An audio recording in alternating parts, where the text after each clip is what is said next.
Primer libro de Reyes, capítulo 19, verso número 10. Vamos a continuar con esta serie Sin movernos de Jesús. Este es el tema número 32. Tema número 32. Ahora vamos a ver Oreb, silbo apacible. Vamos a ver cómo Dios tiene sus planes, pero hermanos, el cómo Dios o en el propósito de Dios está, y es algo que debemos entender, hermanos, que el medio por el cual la gente va a creer en Jesucristo es por el Evangelio y la predicación. ¿Okay? Ese es el medio que Dios eligió, no lo eligió el hombre o la iglesia, Dios lo eligió así, Dios así quiso. ¿Okay? O sea, yo entiendo que a veces hay personas que dicen, bueno, es que pues yo no creo que una persona que vaya a la iglesia y que escuche ahí al pastorcillo ese, cambie. O sea, debemos hacer otras cosas, no sé, invitarlo a un encuentro, invitarlo a que vayamos a la montaña a ver el amanecer y que ayunemos 3 semanas, 4 meses, no sé, ¿no? O sea, un ayuno fuerte para que Dios actúe. No, la Biblia dice que Dios decidió salvar al mundo y a los hombres por medio de la predicación. O sea, hermanos, no va a cambiar una persona porque tú te vayas a hacer un ayuno de 50 días, ¿no? Eso no va a cambiar a nadie. O que tú vayas a hacer ciertas mandas o ciertas cosas, hermanos, eso no va a cambiar a nadie. Lo que cambia es el Evangelio. ¿Cómo? Predicado. Tenemos que escuchar el Evangelio. No hay otra manera, hermanos. Dios eligió esa manera, no el hombre. Entonces vamos a aprender un poco eso. Primer libro de Reyes 19:10. Él respondió: he sentido un vivo celo por Jehová, Dios de los ejércitos, porque los hijos de Israel han dejado tu pacto, han derribado tus altares y han matado a espada a tus profetas, y solo yo he quedado, y me buscan para quitarme la vida. Y él le dijo: sal fuera y ponte en el monte delante de Jehová. Y he aquí Jehová que pasaba, y un grande y poderoso y viento que rompía los montes y quebraba las peñas delante de Jehová, pero Jehová no estaba en el viento.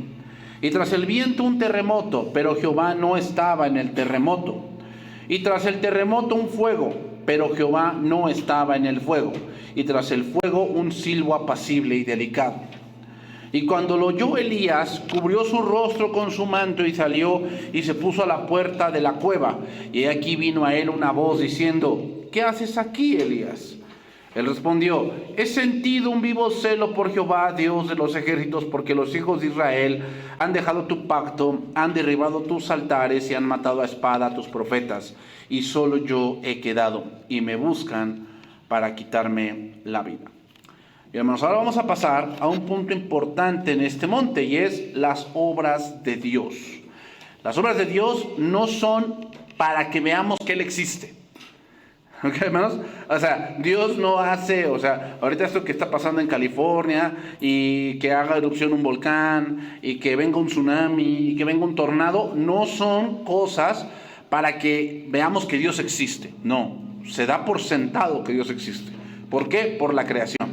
Entonces, ¿para qué son las obras de Dios? Bueno, para que veamos que Dios es fiel a su palabra. Dios no va a ser fiel a un pensamiento que tengamos. Dios va a ser fiel a lo que Él haya dicho en la Biblia. Si lo dice la Biblia, Dios es fiel a eso. Y eso es lo que el hombre, hermanos, no entiende. Y aún hoy los creyentes piensan que Dios hace obras porque así ellos van a creer. Y no, no, hermanos. Nadie va a creer por ver milagros. Nadie. Nadie va a creer por ver milagros.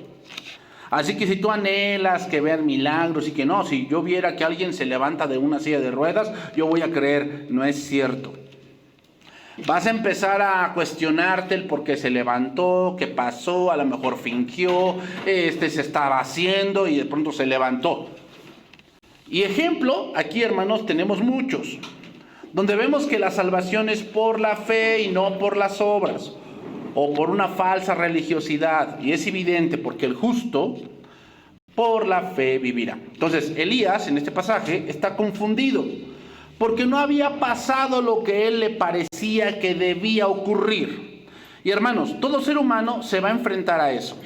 Sin embargo, ese pensamiento fatalista viene porque olvidamos que Dios tiene el control de las situaciones y que Él las lleva por donde Él quiere. Pero ahora quiero enfocarme, hermanos, en las cosas que enseña Dios a Elías para al final decirle, vuélvete. Hermanos, este momento de Elías es un momento fuera de su ministerio. O sea, por él mismo, cuando te enfocas en ti mismo, tú te estás saliendo del propósito de Dios. O sea, el propósito de Dios y el propósito del ministerio no es que te veas a ti mismo, el cómo sufres, el cómo nadie te hace caso, el cómo todos hablan de ti, el cómo, eso no es el propósito del ministerio. El propósito del ministerio es que tú hagas lo que Dios te ha mandado. ¿Y que eso implica muchas cosas? Sí, si no, pregúntenle a Jeremías, pregúntenle a Ezequiel, pregúntenle a Daniel, pregúntenle a Zacarías, pregúntenle a Malaquías, pregúntenle a Juan el Bautista. Hermanos, hacer la voluntad de Dios no es para que te enfoques en ti mismo y te autoconmiseres. No, es para que veas que Dios tiene el control a pesar de una situación adversa. Fíjense bien en el pasaje, hermanos. Dios no lo anduvo conmiserando, como nuestra carne desea, ¿verdad? Que queremos que nos conmiseren, nadie sufre como tú, a nadie han traicionado como a ti, que nadie ha hablado de nadie han hablado tan mal como de ti, ¿verdad? Sin embargo, hermanos, Dios no lo conmisera, pero sí le dice la verdad.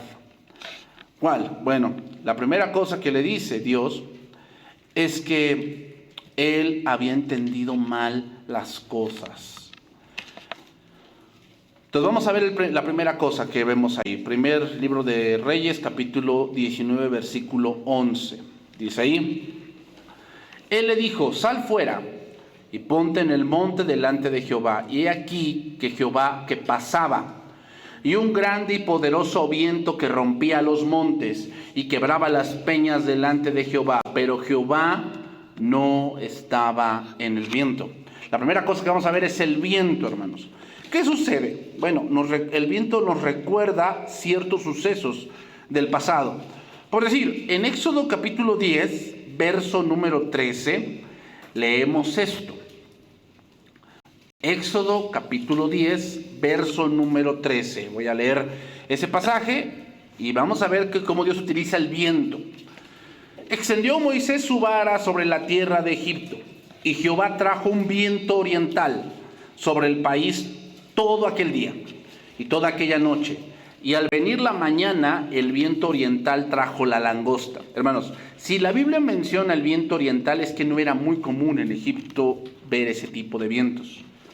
Sin embargo, dice que fue todo aquel día y toda la noche. Y a la mañana siguiente vino la langosta.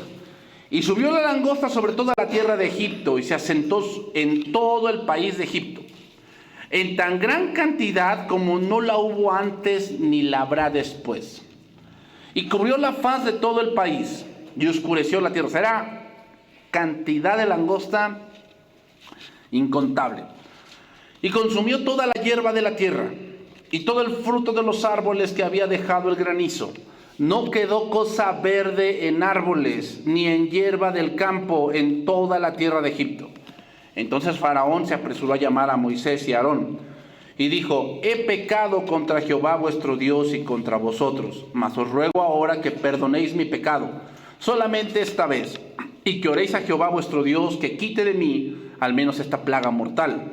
Y salió Moisés de delante de Faraón y oró a Jehová. Entonces Jehová trajo un fortísimo viento occidental, ahora va del otro lado, y quitó la langosta y la arrojó en el mar rojo. Ni una langosta quedó en todo el país de Egipto, pero Jehová endureció el corazón de Faraón y no dejó ir a los hijos de Israel. ¿Se dan cuenta, hermanos? Los milagros no cambian a nadie. No cambian a nadie. Vamos más adelante, Éxodo 14, versículo 19. Éxodo 14, versículo 19. Dice ahí: y el ángel de Dios, que iba delante del campamento de Israel, se apartó e iba en pos de ellos. Y asimismo la columna de nube que iba delante de ellos se apartó y se puso a sus espaldas. E iba entre el campamento de los egipcios y el campamento de Israel. Y era nube y tinieblas para aquellos, y alumbraba a Israel de noche, y toda aquella noche nunca se acercaron los unos a los otros. O sea, primeramente vean, hermanos, que el paso del mar es de noche. El paso del mar es de noche. Y Dios los va alumbrando. Y extendió Moisés su mano sobre el mar, e hizo Jehová que el mar se retirase por recio viento oriental. O sea, pasó un viento y divide las aguas. Toda aquella noche. Y volvió el mar en seco. O sea, hermanos, no era lodo. Era como si nunca hubiera habido mar en ese momento. En ese tramo de tierra no había mar. O sea, no era lodo. No era que había barro ahí. No, sino como las carretas pasaban. Era como si el piso nunca hubiese tenido mar. Y las aguas quedaron divididas. Entonces los hijos de Israel entraron por el medio del mar, en seco, teniendo las aguas como muro a su derecha y a su izquierda. Y siguiéndolos los egipcios entraron tras ellos hasta la mitad del mar, toda la caballería de Faraón, sus carros y su gente de a caballo. Y aconteció a la vigilia de la mañana que Jehová miró el campamento de los egipcios desde la columna de fuego y nube, y trastornó el campamento de los egipcios.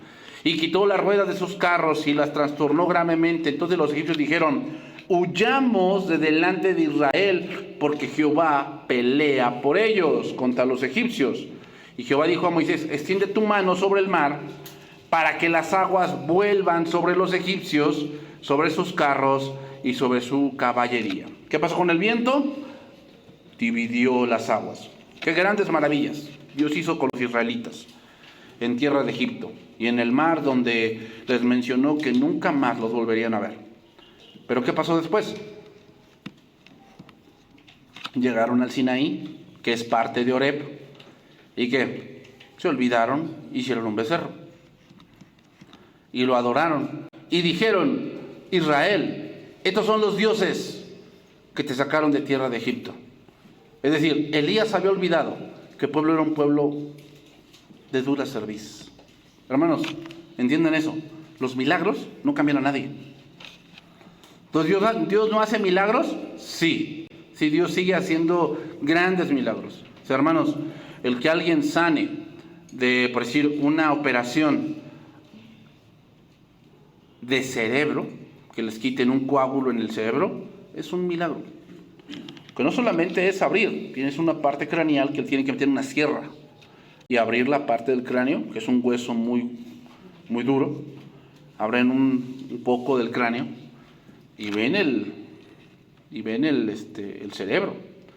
Y tienen que ir con mucho cuidado, porque si dañan algún nervio del cerebro, puede ser que ya muchas cosas de ti no funcionen. Hermano, recuperarse de una operación así solamente es una obra de Dios. O sea, lo minimizamos ahora porque pues hemos avanzado mucho, Dios ha podido avanzar mucho en la tecnología, que hasta hacen ya cirugías a distancia. Y por eso a veces minimizamos lo que se experimenta. Pero eso también es un milagro que Dios permite. Pero eso no cambia a nadie. Eso no cambia a nadie. Bueno, es que yo he conocido a gente que ha pasado por situaciones difíciles y como que él dice: no, yo ahí entendí que yo no debía llevar esta vida. Sí, pero ese no es el cambio que Dios quiere. Ese no es el cambio que Dios quiere. O sea, Dios no quiere que dejes de hacer una cosa simplemente porque tienes miedo.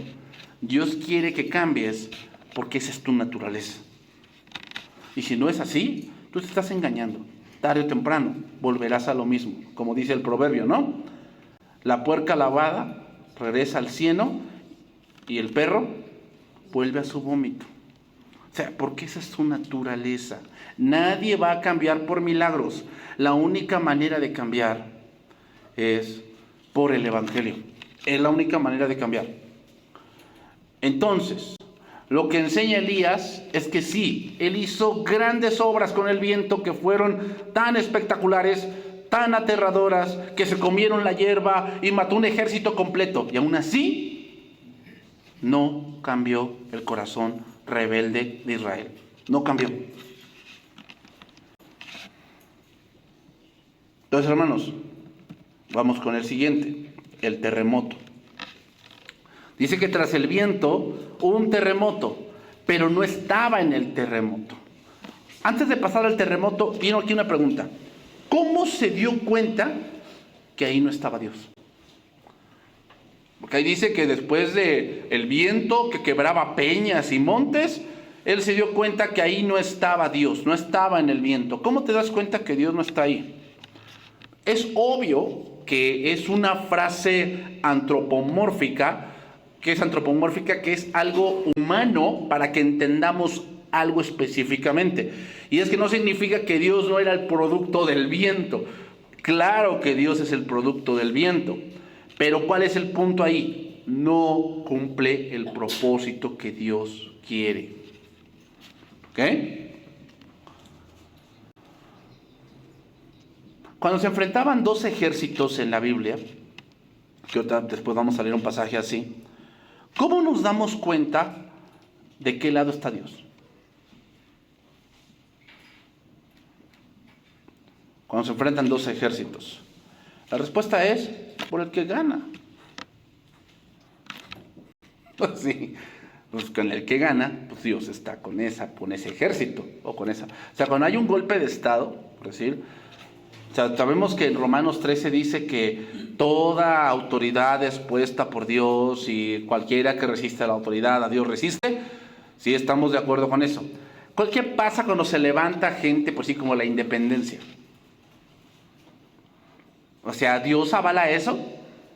¿Dios avala que alguien se levante en armas contra el gobierno y pues quiera quitarle el poder y diga, no, sabes que ya estamos hartos de su tiranía y queremos nuestra libertad? Y sabemos que en la independencia, pues bueno, los insurgentes ganaron, ¿verdad? Entonces, ¿qué quiere decir? Que Dios estaba de ese lado y les dio la victoria. En ese tipo de casos, hermanos, Dios va a estar del lado de aquel que domine. De aquel que domine. ¿Por qué Dios? O sea, no quiere decir que Dios sí avala eso, pero lo permite. ¿Por qué? Bueno, porque el hombre tiene un sentido moral de libertad. Y eso lo vemos alrededor de la historia. El maltrato a la raza africana, los esclavos en Inglaterra, la esclavitud en la India por los ingleses. Todo hemos visto cómo el hombre va con ese punto del pecado a esclavizar a su mismo prójimo, y llega un momento en que se sobrepasan de maldad. ¿Y qué hacen los hombres? Se rebelan no contra la autoridad, sino contra esa tiranía. Y si Dios está de su lado, ¿qué pasa? Logran su independencia. ¿Ok? Bien, entonces, ¿cómo se dio cuenta aquí Elías que Dios no estaba en el viento? Bueno, porque el viento no cumplía cierto propósito. Y estamos de acuerdo que en los anteriores puntos que leímos no cumplieron el propósito. ¿Cuál? Cambiar el corazón. Terremoto. En el hebreo, esta palabra hebrea es rash. Rash. Y significa un rugido. Pero fíjate, también significa como un tumulto. En Isaías 9:5, que se utiliza este pasaje o esta palabra hebrea, nos va a dar una idea. Dice, porque todo calzado que lleva el guerrero en el tumulto de la batalla y todo manto revolcado en sangre serán quemados pasto del fuego. O sea, lo que quiero decir es que cuando se refiere al terremoto, lo que nos hace recalcar es las victorias en la guerra. Hermanos, Israel no era de los pueblos, como hoy lo vemos, más tácticos. Eran un pueblo agrícola. Y muchas de las victorias que Israel tuvo en la guerra fueron por gracia de Dios. No fueron porque fuesen más poderosos, más preparados, tenían los soldados más fuertes. No. Deuteronomio 3:1.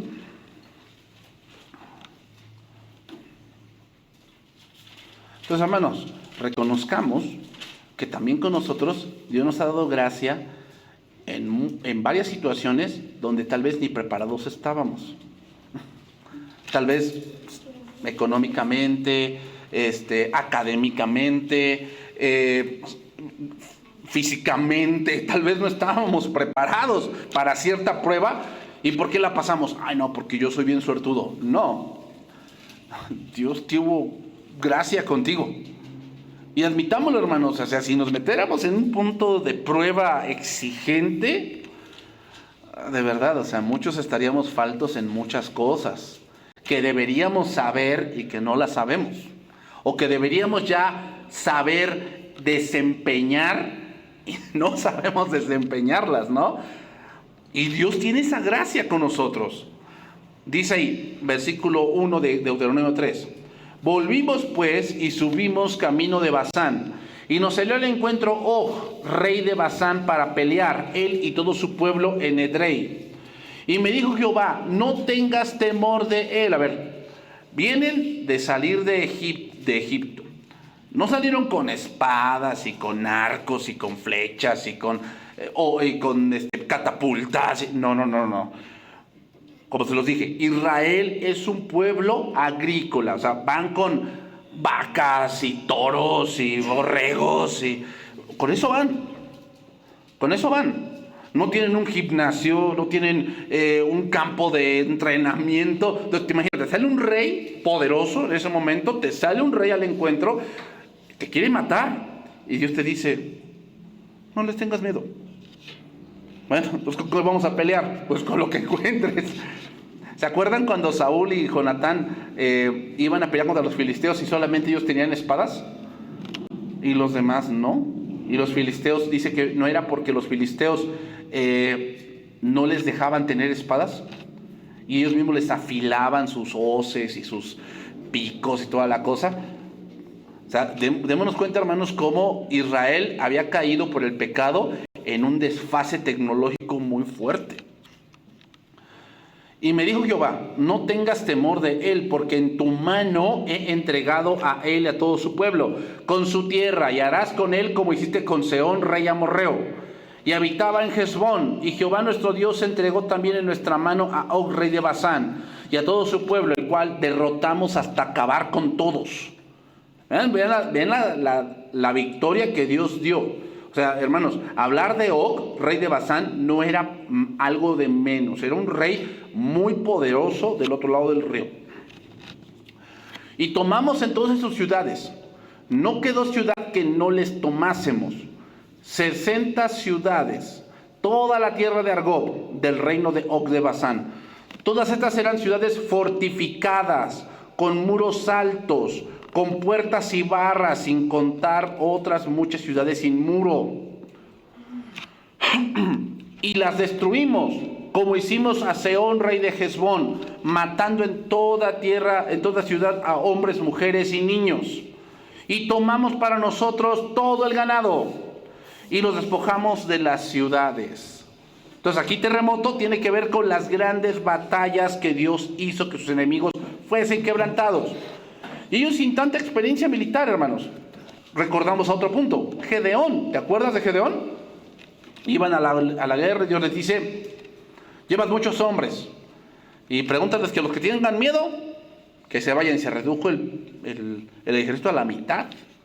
Y Dios les dice que aún son muchos, hasta que se quedó con 300. O sea, imagínate, ¿por qué Dios hace ese tipo de cosas? Para que vean que es Dios quien da la victoria, hermanos. Pero el pueblo olvidó esas grandes victorias. Y no solo eso, sino que chacaron esas grandes victorias a los ídolos. ¿Ah? A los ídolos. Entonces, ¿se dan cuenta, hermanos? El hombre, Dios le permite tal vez hacer fortuna, le permite tener ciertas cosas que su corazón ha deseado. ¿Y qué pasa con él? ¿Cambia? No cambia. Es más, dice que fue él quien lo trabajó, que fue él quien se desveló, que fue él quien hizo las cosas. Dios no le ayudó en nada. ¿Cambió el corazón? No, hermanos. O sea, toda victoria que el hombre tiene, sea o no cristiano, es de parte de Dios. ¿Y qué espera Dios? Que el hombre vuelva. Pero eso no sucede. Vamos con el tercer punto, el fuego. El fuego, pues bueno, ya lo sabemos. No vamos lejos, lo que Elías hizo, hacer caer fuego del cielo. ¿Y el pueblo qué? ¿Se acuerdan de Egipto? También cayó fuego con granizo. ¿Se acuerdan de Sodoma y Gomorra? Y aún así, la gente que practica ese pecado de sodomía, le hablamos de Sodoma y Gomorra y ellos no cambian. Ellos dicen, no, es que ellos, eso fue porque ellos no fueron hospitalarios. No, si tú sabes que sodomía, ¿a qué se refiere? Tú lo sabes. Pues por eso que Dios los castigó. Bueno, no vamos tan lejos, hermanos. El fuego en California. Una ciudad que se burló de Dios. Y quedó demostrado que sus posesiones son como paja. Las muchas mansiones se queman como paja, como heno. ¿Ah? La pregunta es, ¿se arrepienten? Y nosotros decimos, es que si están viendo eso, ¿por qué no se arrepienten? Porque esa no es la manera que Dios ha dicho, el cual se arrepientan. Y ven, hermanos, toda gente ha pasado por momentos muy complicados, donde tal vez su vida estaba en peligro, y aún así, no se arrepienten. Sino que se vuelven a la blasfemia, se vuelven a la arrogancia y a la soberbia. Como dice Apocalipsis, ¿no? Apocalipsis 16, versículo 4. Entonces, hermanos, cuando vemos eso, pues obviamente si nos enfocamos en nosotros mismos, pues empezamos a entrar en frustración. Y fíjate, esas personas que hoy tal vez su casa se ha quemado, culpan a Dios.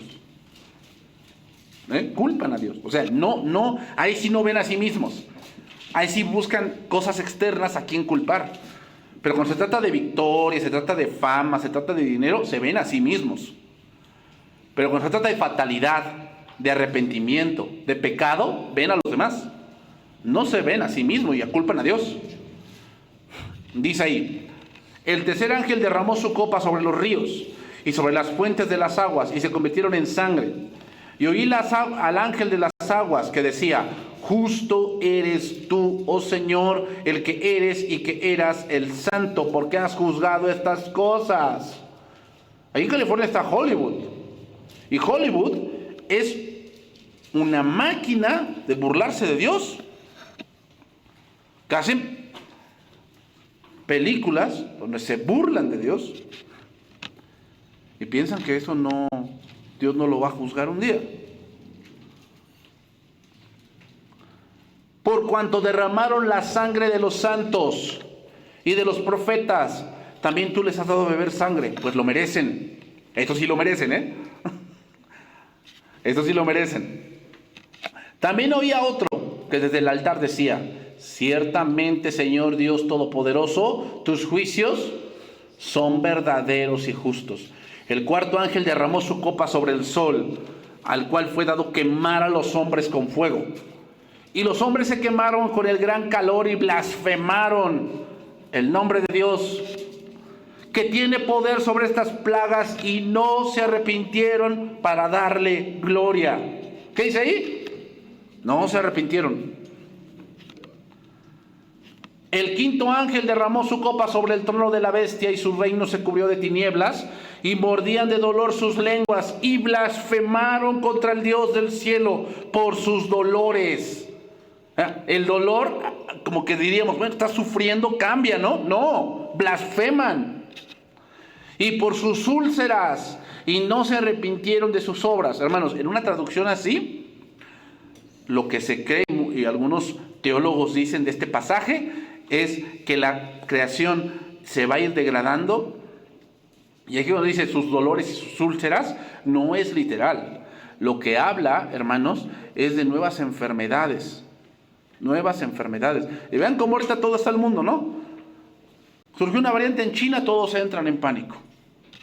Y surgió otra variante allá en no sé dónde, y hay como 10 contagiados, ya se murieron aquí en Puebla, y todos entran en pánico. Y no dicen, hay que arrepentirnos, no dicen eso. ¿Qué dicen? Ay, ¿por qué Dios hace esto? O sea, si Dios existiera, ¿por qué no detiene eso? y no se arrepintieron. Eso es lo terrible, hermano. Lo terrible no es lo que les pasa. Lo terrible es lo que viene con eso. Que el hombre no se arrepiente. ¿Y esos de California? No se arrepienten. Y esos hombres que a lo mejor tienen el pecado de homosexualidad, sufren, pero no se arrepienten. Y hombres que sufren en la cárcel por haber defraudado, sí, sufren, pero no se arrepienten. Y muchos de ellos dicen, si pudiera, lo volvería a hacer. Versículo 17 de Apocalipsis 16. El séptimo ángel derramó su copa por el aire, y salió una gran voz del templo del cielo, del trono, diciendo, hecho está.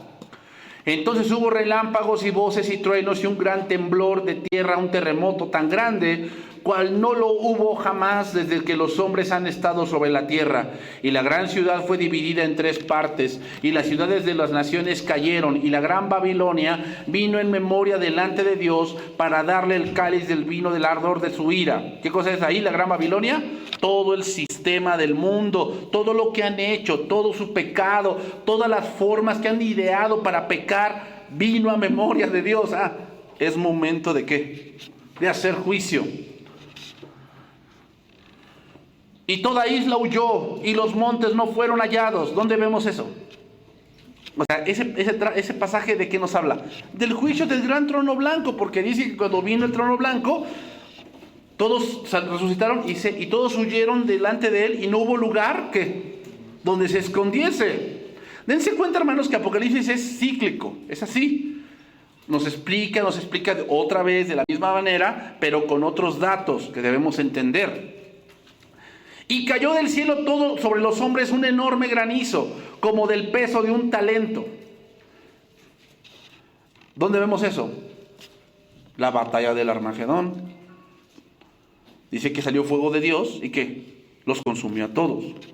Y los hombres, ¿qué dice ahí? Otra vez, blasfemaron contra Dios por la plaga del granizo, porque su plaga fue sobremanera grande. O sea, hermanos, hay hombres que están en el lecho de muerte. Y no. ¿No? Y sufren, y les duele, y ya les mutilaron una pierna y van por la otra y no. ¿Cómo es el corazón del hombre, hermanos? ¿Va? Terco, rebelde, malvado, amadores de males, pecador, apartado de la verdad, de continuo su pensar, hacer el mal. Ese es el corazón del hombre. Cuando entendamos eso, hermanos, entendemos por qué el mundo está como está. ¿Por qué? Porque el hombre no quiere nada de Dios. Y la vida de cualquier ser humano está como está porque no quiere nada de Dios.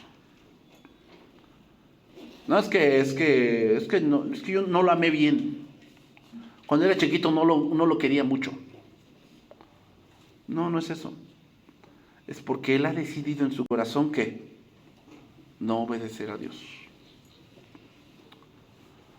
Y entonces entramos al otro punto, al último punto del pasaje. Y tras el terremoto, primer libro de Reyes 19:12, un fuego, pero Jehová no estaba en el fuego. Y tras el fuego, un silbo apacible y delicado. Y cuando lo oyó Elías, cubrió su rostro con su manto, y salió y se puso a la puerta de la cueva. Y aquí vino a él una voz diciéndole: ¿qué haces aquí, Elías? El silbo apacible, hermanos, es algo suave, con algo que parece no sorprender, no tan efectivo. Y ahí comprendió Elías que Dios estaba actuando. Nuevamente viene la pregunta: ¿qué haces aquí, Elías?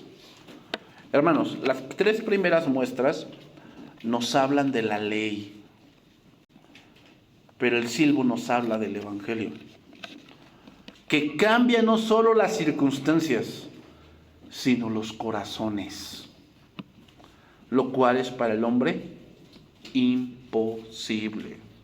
Imposible.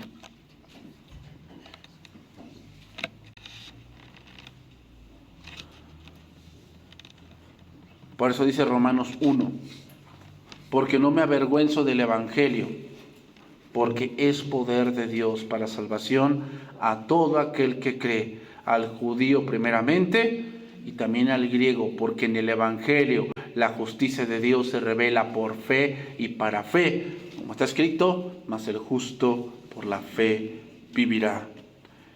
Pero vamos a ver este pasaje ahora, 1 Corintios 1:18. 1 Corintios 1:18. Entonces, hermanos,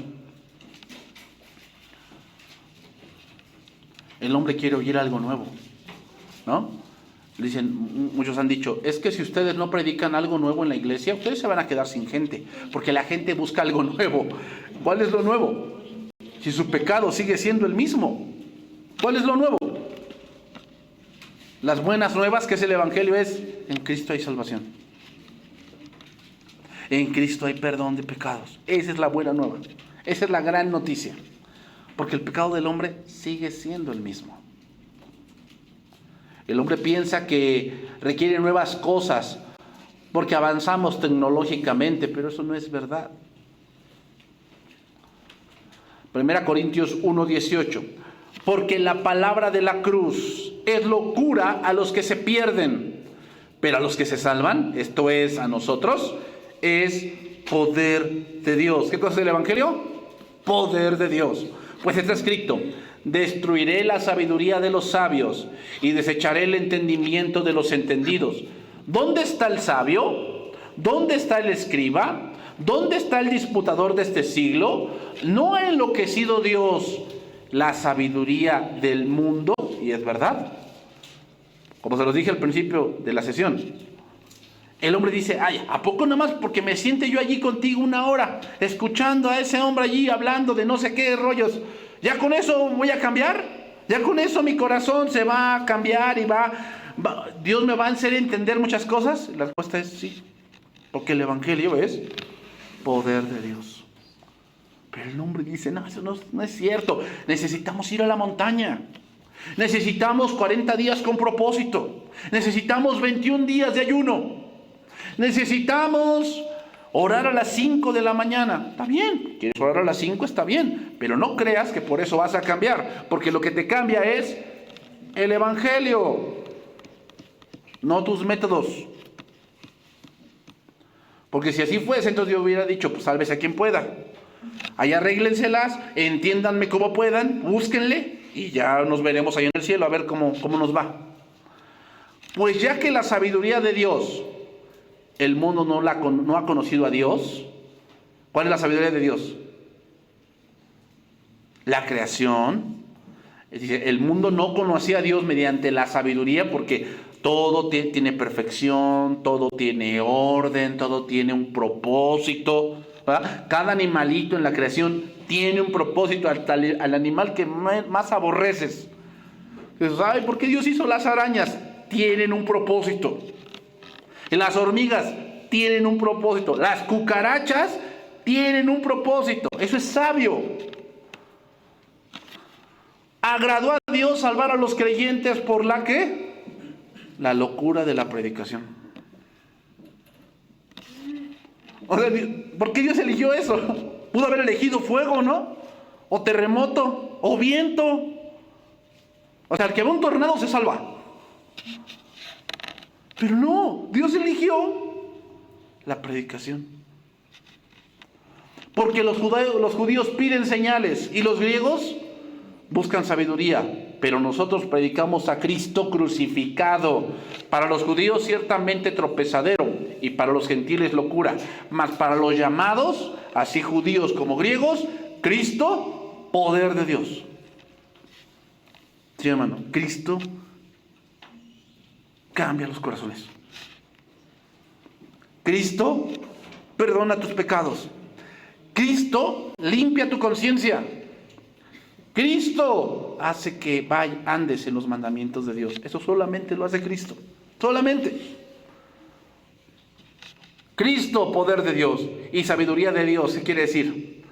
Sabiduría de Dios. Que solamente Cristo te puede mostrar quién es Dios en verdad. Solamente Cristo. No le busques más que el yoga. Vamos a meditar. Y si sientes ya un calor es que Dios te está hablando. No. Ni las experiencias emocionales. No. Cristo es la sabiduría de Dios.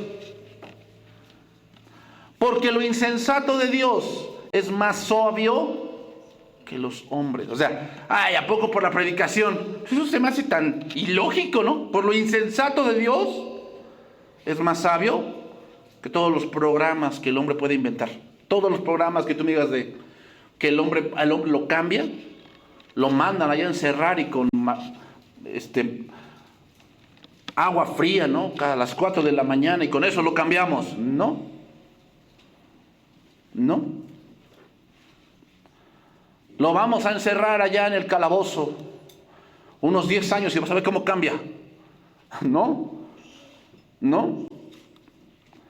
Y lo débil de Dios, si es que hubiese debilidad, es más fuerte que los hombres. Pues mirad, hermanos, vuestra vocación, que no sois muchos sabios según la carne, ni muchos poderosos, ni muchos nobles, sino que lo necio del mundo escogió Dios para avergonzar a los sabios, y lo débil del mundo escogió Dios para avergonzar a los fuertes. Sí, hermanos, aquí estamos los débiles. ¿Por qué?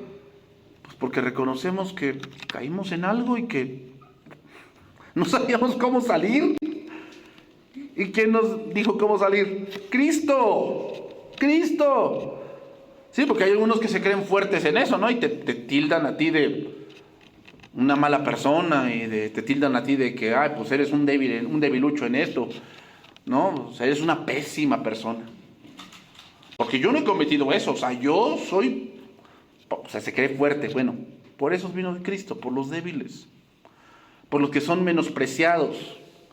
Porque no, es que en la religión es el opio del pueblo, por eso los manipulan. Por eso yo sí sé lo que yo quiero, o sea, yo he conocido más cosas, o sea, sí, búscalo en internet y vas a ver cómo se te va a abrir el panorama, que hay cosas que ahí no te dicen. Pero tú buscas en internet y ahí tú vas a ver cómo el Vaticano esconde esto y lo demás allá. O sea, piensan que son tan wow, ¿no? Hallaron el hilo negro en todo el arroz negro en el arroz blanco, ¿no? Lo hallaron y nadie los engaña a ellos. Están más engañados que nada. ¿Por qué? Porque se creen sabios, pero no es verdad. A fin de que nadie, dice ahí, versículo 29, se jacte en su presencia. Mas por él, estáis vosotros en Cristo Jesús, el cual nos ha sido hecho por Dios sabiduría, justificación, santificación y redención. Eso es el Evangelio, hermanos. Eso es el Evangelio. ¿Qué pensamiento del ser humano? ¿Qué filosofía? ¿Qué escuela podría darnos esto? Sabiduría, justificación, santificación y redención. ¿Qué nos podría? ¿Harvard podría hacer eso? ¿Yale? ¿La UNAM? Ninguna, hermanos. Solo Cristo, solo el Evangelio. Para que, como está escrito, el que se gloríe en el Señor. Elías, hermanos, tuvo aquí una revelación muy grande, porque él veía las cosas por la hendidura de la ley. Y es que el alma que pecare, esa morirá. Pero Elías no se daba cuenta que el verdadero problema del pueblo no era Jezabel. El verdadero problema del pueblo no era Acab o los ídolos que estaban en el país. No, el verdadero problema del pueblo era su corazón. Y Elías no se daba cuenta. Y eso no va a cambiar con milagros, hermanos. Eso cambia con el Evangelio. ¿Cómo? Bueno, predicar, porque Dios se agradó en salvar por la locura de la predicación. Es como un silbo que dicen ahí, nada más por escuchar ese librito, nada más porque me digan y me citen pasajes, ya por eso. Pero la cuestión, hermanos, es que esto es palabra de Dios, inspirada. Cuando hablamos la Biblia, es Dios mismo hablándote. Y te cambia.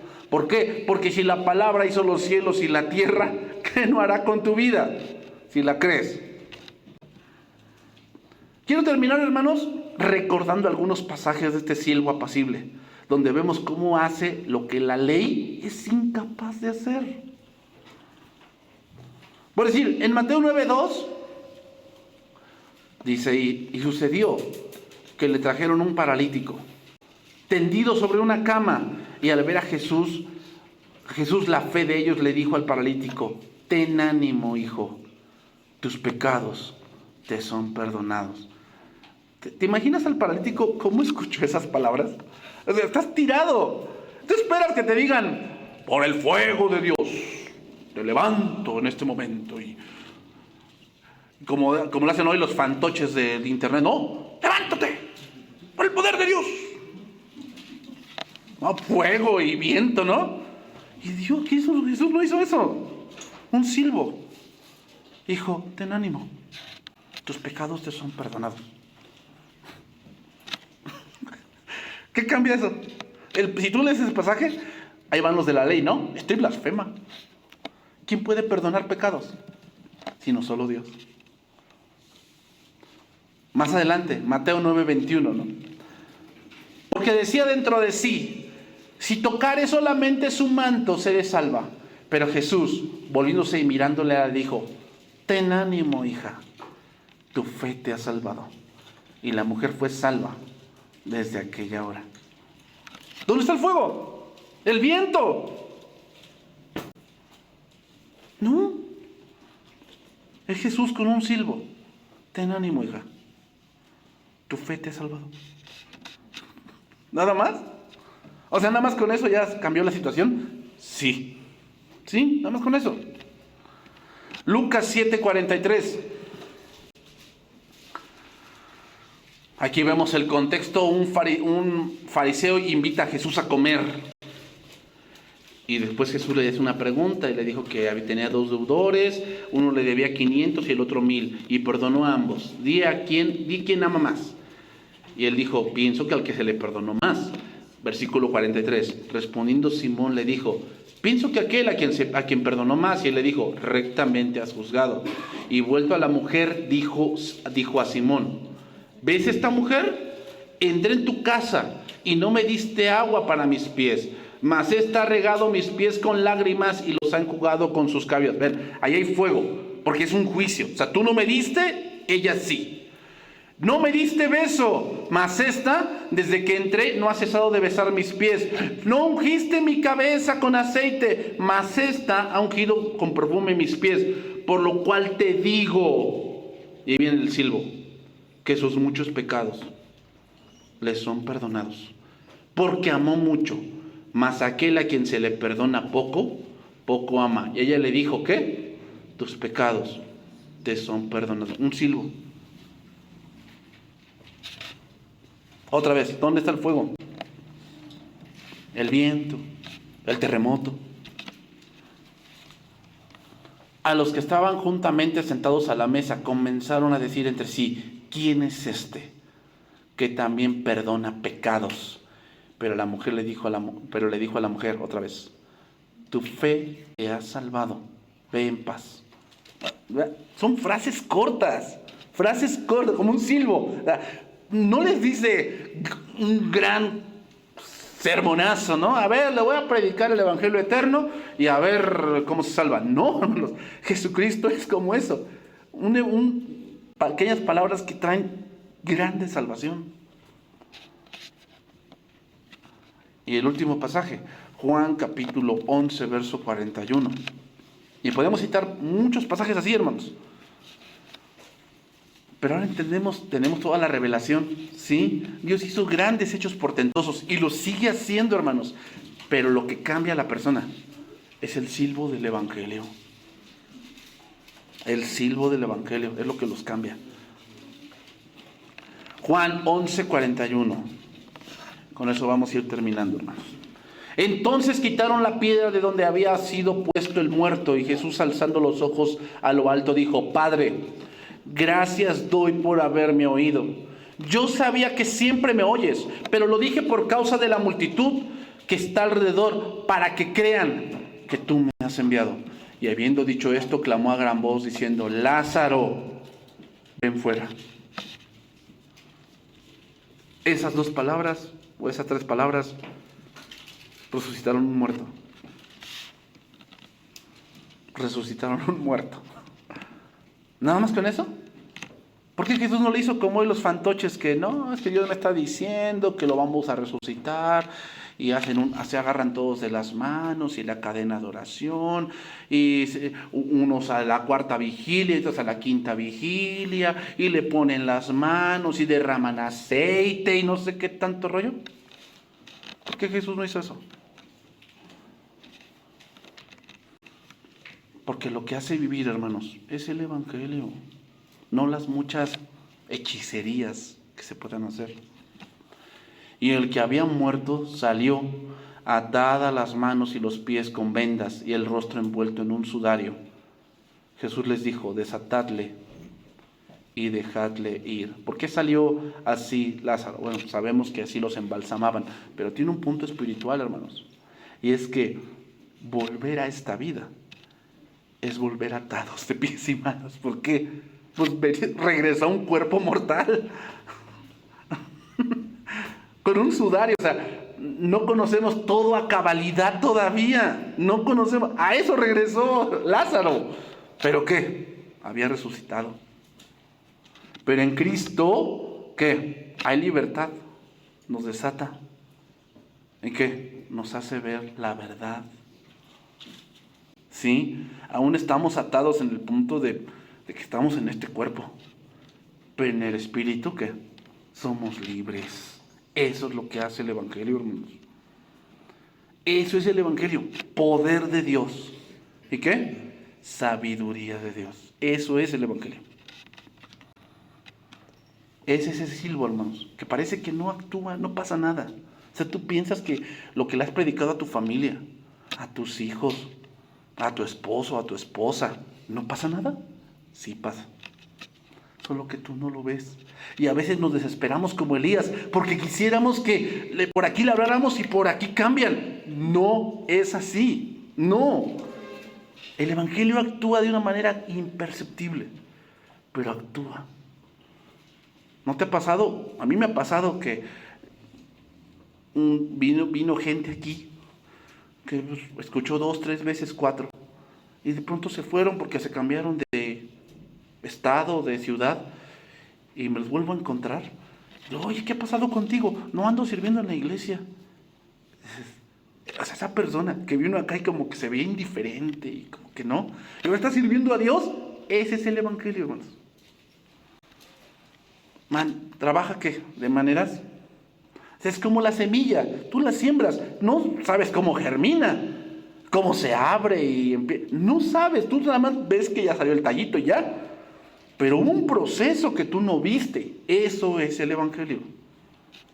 Algo que se siembra y que solamente Dios que da el crecimiento. Vamos a orar, hermanos, y vamos a terminar este tiempo.